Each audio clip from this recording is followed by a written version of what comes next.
में समाधि फंस गए बहिनिया में। गड़िया भागई लाइनी धई के हो लाइनी धई के समाधि भागई बहिनी लाई के।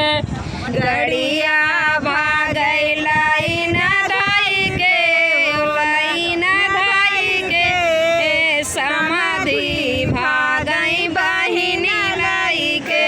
गड़िया फंस गई गड़हिया में गड़हिया में दूल्हा फंस गए बहिनिया में।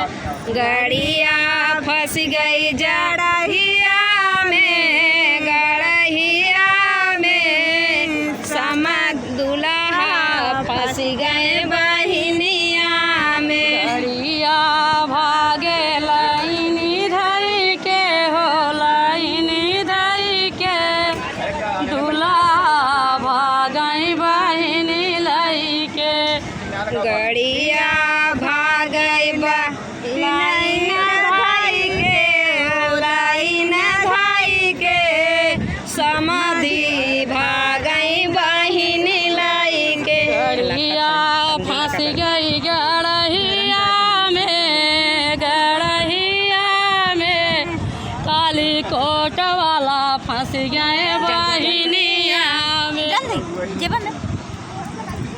गड़िया फंस गई गड़हिया में गड़हिया में धर्मराज फंस गए बहिनिया में। गड़िया भागे लाइनी धई के हो लाइनी धई के धर्मराज भागई बहिनी लाई के।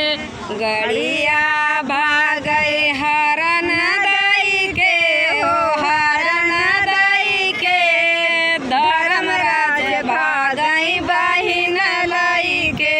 गड़िया भागे हरण दई के हो हरण दई के बाराती भागई बहिनी लाई के। गड़िया भागे हरण दई के हो हरण दई के बराती भागई बहिन लाई के। गड़िया फंस गई गड़हिया में बबालू फंस गए बहिनिया में। गड़िया फंस गई जड़हिया में गड़हिया में बबलू फंस गए बहिनिया में। गड़िया भागे हरण दई के हरण दई के बबालू भागई बहिनी लाई के। गड़िया भागई हरण दई के हरण दई के बबलू भागई बहिनी लाई के। गड़िया फंस गई गड़हिया में अनुज फंस गए बहिनिया में। गड़िया फंस गई गड़हिया में अनुज फंस गए बहिनिया में। गड़िया फंस गई गड़हिया में हो गड़हिया में निरमला फंस गए बहिनिया में।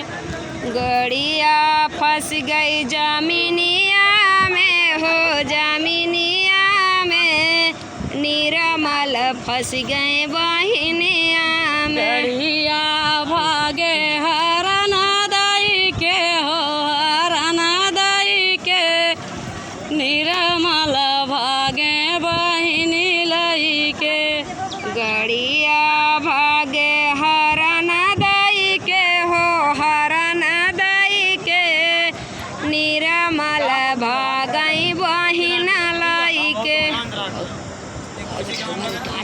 जन भाई मोबाइल कान वाला लगाए हाँ हाँ बोला ए बेचैला जाए तो बेचैला सीधा कहते हाँ बेचत जाता है साग भाजी बेचत हैं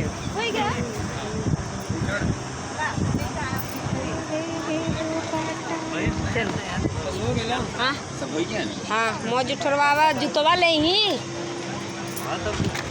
चलो ये इधर देखो नाउ नावे मौज उठरवा हे कते जुठरवा वापस देखो यार करिया में दिए जमाई है ये कुछ भैया गिरे हमारी है ये कुछ माई के चुचल से ना हाय गे